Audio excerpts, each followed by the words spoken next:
She's just a burden. Let her go. That's what I heard my father say while I lay in a hospital bed, broken, bleeding, and barely conscious. My mother stood beside him and said, Amanda wouldn't want to be a burden. They had no idea I could hear every word. I was alive, but they had already decided I wasn't worth saving. I'm Amanda Reynolds. I'm 27 years old. And up until last year, I had everything going for me: an amazing job in tech, a beautiful apartment in Seattle, and a boyfriend who truly loved me. Then came the night that changed everything. A car accident almost took my life. But what hurt even more was realizing the people who gave me life didn't care if I lived or died.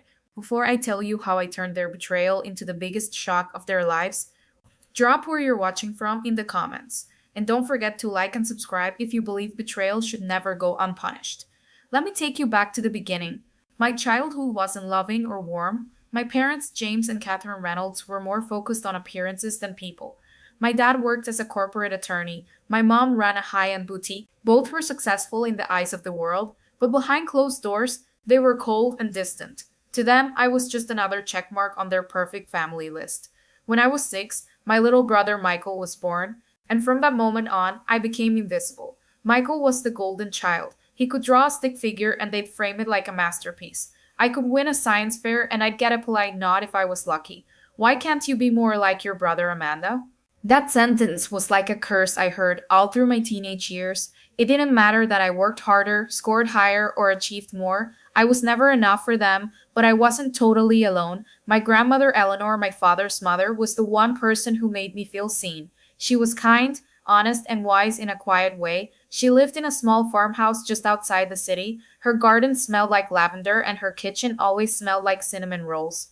Every summer, I'd stay with her, and those weekends became my escape. You're special, Amanda, she'd tell me. Don't let anyone make you forget that. On my 18th birthday, she pulled me aside. Her tone was different, serious. One day, she said, everything I have will be yours. I've made sure of it. I didn't care about the money, I just cared that someone believed in me. I hugged her and said thank you, not fully understanding what her words would one day mean. After high school, I went to college at Washington State University. I had a partial scholarship, but it didn't cover everything. My parents could have helped. They had the money. Instead, they said, it's time you learn responsibility. Meanwhile, they paid for Michael to attend an expensive private school tuition, books, housing, everything. I worked 3 jobs, mornings in a coffee shop, evenings waiting tables, and weekends doing data entry. I was tired, but I kept going. I graduated with honors and got a job at a tech startup in Seattle called Tech Future. I loved that job. I started as a project assistant. Within 2 years, I was promoted to product manager. I helped design healthcare apps that made a real difference in people's lives. But still, my parents never cared. They mocked my career, saying, you should have gone into law like your brother. But when they spoke to their friends, suddenly I was our brilliant daughter Amanda. She's doing great things in tech. Fake praise, that's all it ever was. The only person who really believed in me besides Grandma Eleanor was Thomas, my boyfriend. He was a software engineer, kind, funny, and truly supportive. We had been together for 2 years, and for the first time in my life, I felt like I had a future that was mine. Then everything changed. It was a rainy night. I had just given a big presentation at work. My CEO pulled me aside afterward and said, we're considering you for a major promotion. Thomas and I went out for dinner to celebrate. We laughed, we toasted, and he told me he was proud of me. You're extraordinary, Amanda, he said, clinking his glass against mine. I love you. I love you too, I replied. It was one of the best nights of my life. He offered to drive me home, but I declined. I've got my car, I said, hugging him goodbye in the rain. Text me when you get home, he said. I never did. On the drive home, a drunk driver slammed into the back of my car. I don't remember much, just headlights, screaming tires, a metal crunch, and then darkness. When I opened my eyes, I was in a hospital bed, tubes, machines, and a heart monitor beeping beside me. You've been through a lot, the doctor said. You suffered several broken bones, internal bleeding, and a severe concussion. You're lucky to be alive. I tried to speak, but my throat hurt too much. A nurse named Sarah told me that Thomas had been there every day. Your boyfriend hasn't left your side, she said with a warm smile. I asked about my parents. They came in briefly, Sarah said, avoiding eye contact. They spoke with the doctors. Something didn't feel right. Later that night, I heard them. My door was open. I closed my eyes and stayed still. My mother and father entered, speaking with a doctor. They thought I was unconscious. She's been a burden her whole life, my dad said. Let her go. She wouldn't want this, my mom added, and with her grandmother gone, we're dealing with a lot. Gone. That's when I learned Grandma Eleanor had died, and no one had told me. My parents were trying to convince the doctor to stop treating me. Not because I wouldn't recover, but because I wasn't worth the effort, because I wasn't useful to them anymore. They walked out, leaving me shaking with silent tears. My heart monitor beeped faster. A nurse rushed in and found me crying. My own parents want me dead, I whispered, and that night, something changed inside me. They thought I was weak. They thought I was done. They were wrong. When the door closed behind my parents that night, I lay there frozen. My body was broken, but my heart was shattered in ways I couldn't explain. I had always known they didn't love me the way parents should, but hearing them tell a doctor to let me die, that hit a different kind of nerve. But I didn't die. I wouldn't give them that satisfaction. They thought they could walk away and return when it was time to collect Grandma Eleanor's inheritance. But I had other plans, plans they could never imagine. The next morning, I woke up to the soft knock of Nurse Stephanie. She was the one who had sat with me the night before, the one who didn't pretend everything was okay. I brought your pain meds, Amanda, she said, and a little something else. She held up a paper notebook and a pen.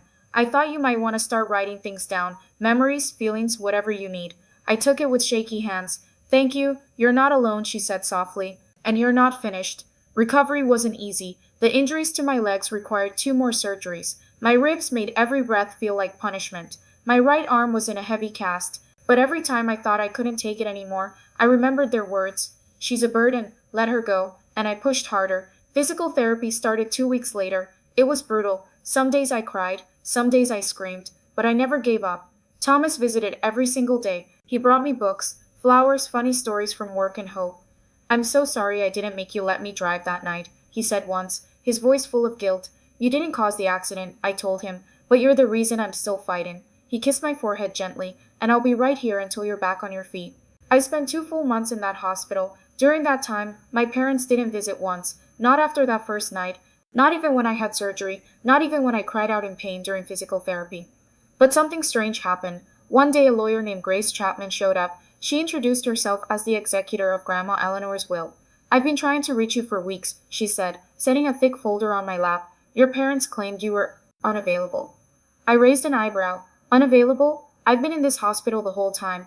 Grace frowned. That's exactly what I feared. She opened the folder. Your grandmother left specific instructions for everything, and most of it, Amanda, is for you. I stared at her, heart pounding. What do you mean, most of it? I mean nearly all of it, Grace said. The house, her savings, her investments, the art, the land, it's yours. She left a small trust for your brother. Nothing for your parents. I could barely breathe. Why would she do that? She didn't trust them, Grace said simply. She told me you were the only one in the family with a heart. Tears welled up in my eyes. She believed in you, Grace continued, and now you'll have the means to build whatever life you want.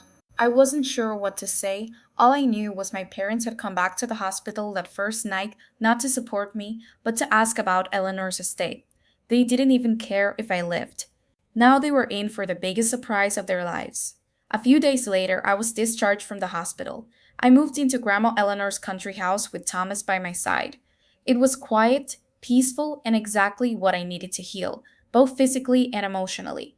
I spent my days doing therapy, journaling, and going through Grandma's things. Every drawer held little pieces of her life, letters, recipes, photos of the 2 of us gardening, baking, and reading together. One afternoon, I found a handwritten letter in a sealed envelope with my name on it. Amanda, read this when you're ready. Love, Grandma Eleanor. My hands trembled as I opened it. My dearest Amanda, if you're reading this, I'm no longer with you, but please know I was always proud of you. You were the strongest, kindest soul in a family that often forgot what love really meant. Your parents may try to take what doesn't belong to them. Don't let them. Everything I've left behind is meant to help you build the life you deserve, not the life they want you to live. Follow your own path. Make something beautiful. Love always. Grandma Eleanor. I held that letter to my chest and cried for a long time. Meanwhile, Grace handled all the legal work. She made sure the estate was fully transferred to me. My parents were furious. They tried to challenge the will. They failed. Grandma had covered every detail. She had even recorded a video, one that played in court, explaining why she chose me.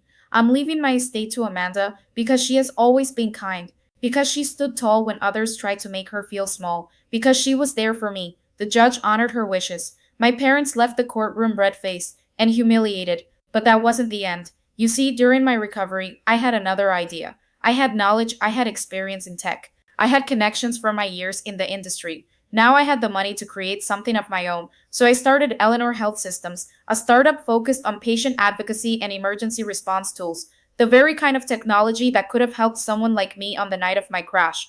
I hired developers, nurses, therapists, even Stephanie, the nurse who stayed with me that first night. This feels right, she said as she joined our launch team. Your story deserves to help others. We worked day and night. Within 6 months, the app went live. It was called Lifeline, and it quickly gained attention from hospitals and first responders across the country. Investors started calling. My old CEO at Tech Future reached out, stunned at what I had built. My name began to circulate in the industry press, and just like that, I wasn't Amanda the Burden anymore. I was Amanda the founder, Amanda the survivor, Amanda the woman who rose from betrayal and built an empire. But don't worry, the best part is yet to come because my parents, oh, they haven't even heard the final chapter yet. After the failed lawsuit, I thought my parents might finally give up, but they didn't. Instead, they tried to play a new game, public sympathy. They gave interviews to local news outlets and community blogs, pretending they were heartbroken parents who had been cut out by their ungrateful daughter. She's changed since the accident, my mother said in one article. She used to be so kind, my father added, but now she wants revenge. We just want to rebuild our relationship. They posed in their picture-perfect living room with sad faces, as if they hadn't tried to have me unplugged from life support. But what they didn't know, what no one knew yet, was that I wasn't finished either. I had been working on something quietly, something that would make sure the truth could no longer be ignored.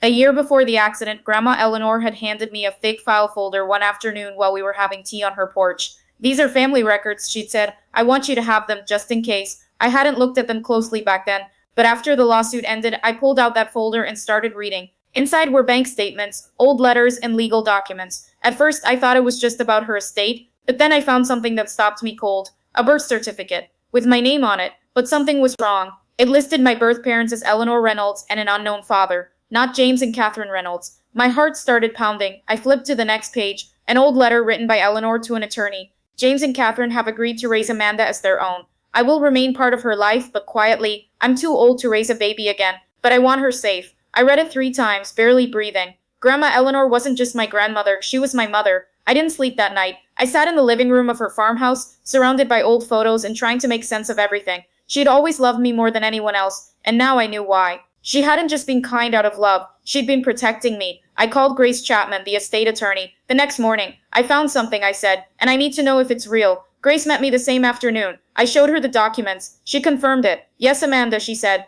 Eleanor was your biological mother. She became pregnant late in life. Your father, your real father, was someone she loved deeply, but he passed away before you were born. Why would she give me to them? I asked. She thought it would give you stability, Grace replied. She didn't want you to grow up with a single aging mother, but she stayed close. She made sure you were never far. Tears filled my eyes. She gave me up to them, I whispered, and they still treated me like I was nothing. Grace nodded, but she never stopped loving you, and now the choice of what to do with this truth is yours.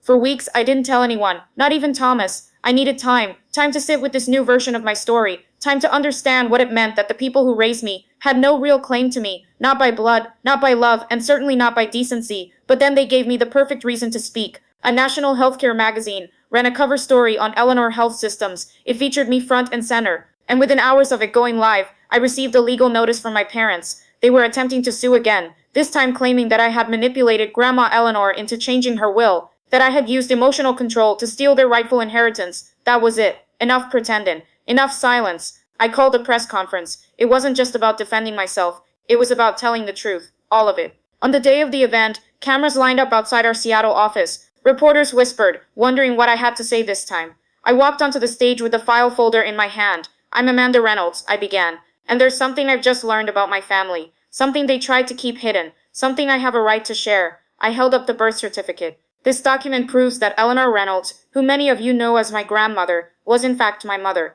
Gasps echoed around the room. I was raised by her son and daughter-in-law under the false belief they were my parents. They were not. Reporters scribbled notes furiously. They've tried to take my company. They've tried to take my inheritance. And now they're trying to rewrite history. But the truth doesn't belong to them. It belongs to me. The story exploded online. Tech founder reveals secret family betrayal. She raised her own daughter in silence. The hidden life of Eleanor Reynolds. Parents who left her for dead have no legal claim or bloodline. Public opinion turned fast. My parents were bombarded with questions they couldn't answer. Michael deleted his social media. My mother stopped showing up to local events. My father issued a cold, one-sentence statement. We respect Amanda's decision to speak, but there was nothing left for them to take. Not my money, not my identity, not even my name. 1 month later, I legally changed my last name. I became Amanda Eleanor, in honor of the woman who had truly loved me. It was more than just paperwork. It was freedom. Freedom from their lies. Freedom from their legacy. Freedom to start again. Fully and truly mine. Thomas proposed on the anniversary of my recovery.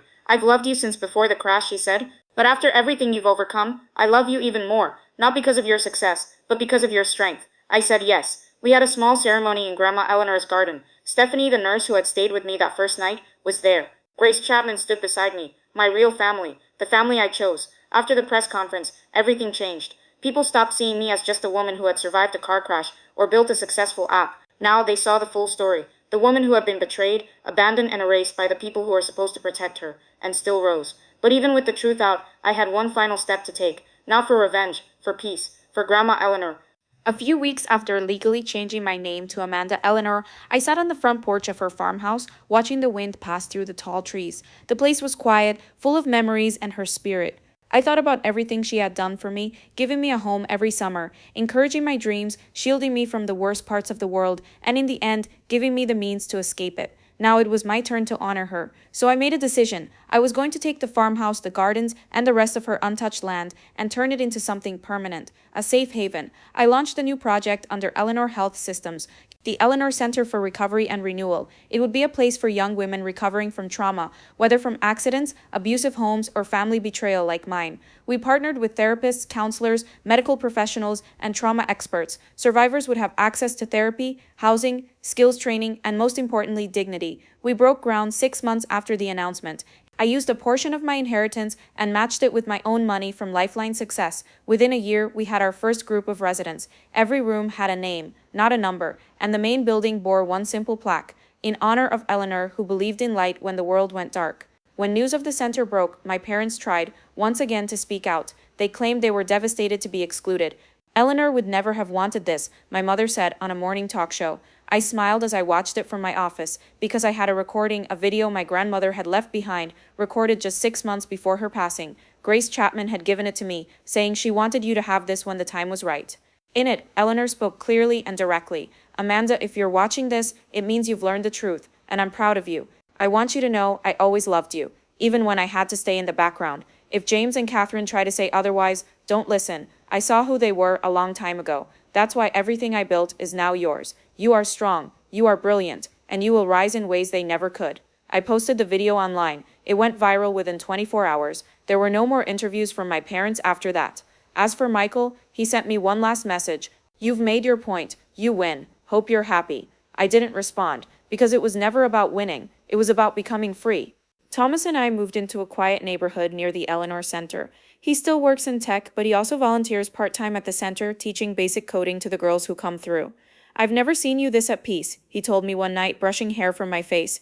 Because I'm finally living a life I chose, I whispered. Not one that was handed to me out of guilt or control. Every week, I walk the garden paths with the girls from the center. We plant flowers just like Grandma Eleanor and I used to. Sometimes we bake cookies, sometimes we just sit in silence, and every time one of them says, I didn't think anyone would care, I get to say, I know how that feels, but you're wrong, I care, and you're not alone. This is the story of how I lost everything I thought I had, a career, a family, a sense of safety, but it's also the story of how I gained something far greater, truth, purpose, peace, and a name that finally belongs to me. So if you're out there right now feeling invisible or discarded by the people who are supposed to love you, let me tell you this, you are not a burden, you are not too much, you are not broken. Sometimes the worst pain leads you to the most powerful version of yourself. It did for me. I'm Amanda Eleanor, and I am no one's burden. I am my own beginning.